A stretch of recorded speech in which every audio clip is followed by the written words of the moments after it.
Hello viewers, welcome back to my channel literary orchard.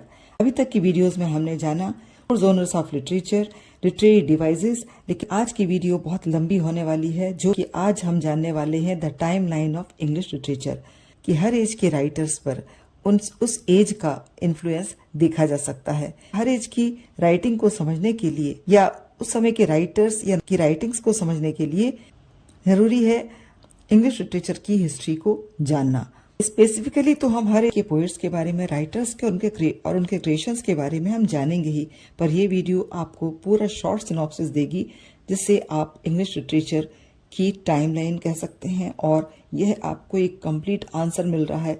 जिससे video को बिल्कुल भी स्किप मत करिए, क्योंकि हर एक लाइन इसकी इंपॉर्टेंट है।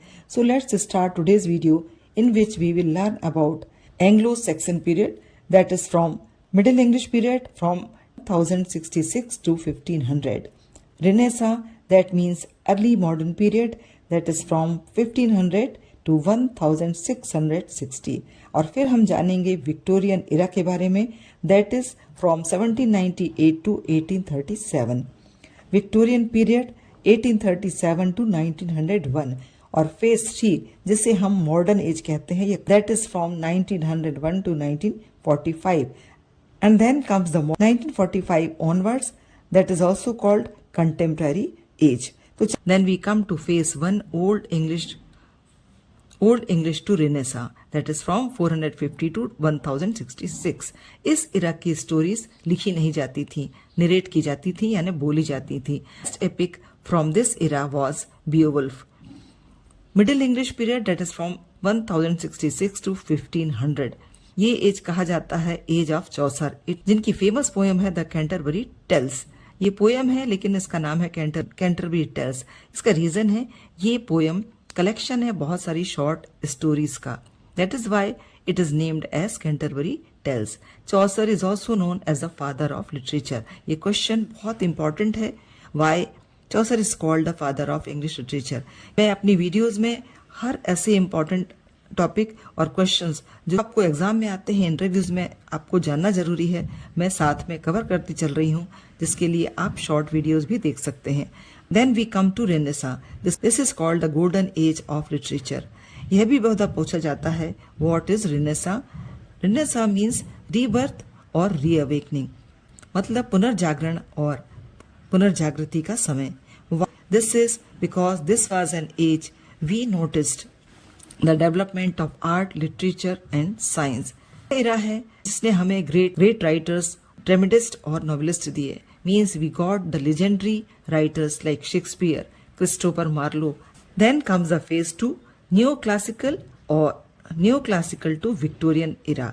न्यू क्लासिकल पीरियड की यदि हम बात करें, जो चेंज हम इस एज में पाते हैं वह यह था कि इसे एक कॉपीड राइटिंग कहा गया, क्योंकि इसमें क्लासिकल और ग्रीक स्टाइल को बहुत कुछ कॉपी किया गया है या फॉलो किया गया है। This age is mainly known for satire and reasoning, जिसमें हमको मिलती है अलेक्जेंडर पोप की the Rape of the Lock, that is a mock epic.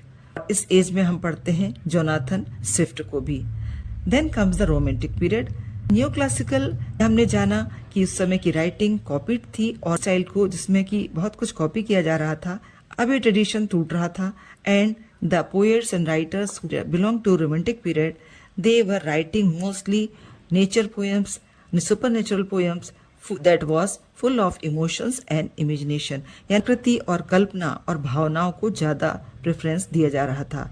This was the age we read Wordsworth nature poem, Coleridge supernatural poems, John Keats. इन सब के बारे में आप शॉर्ट और लॉन्ग वीडियोस अवश्य आपको मिलेंगी, इसलिए आप कोई भी वीडियो देखना ना भूलें।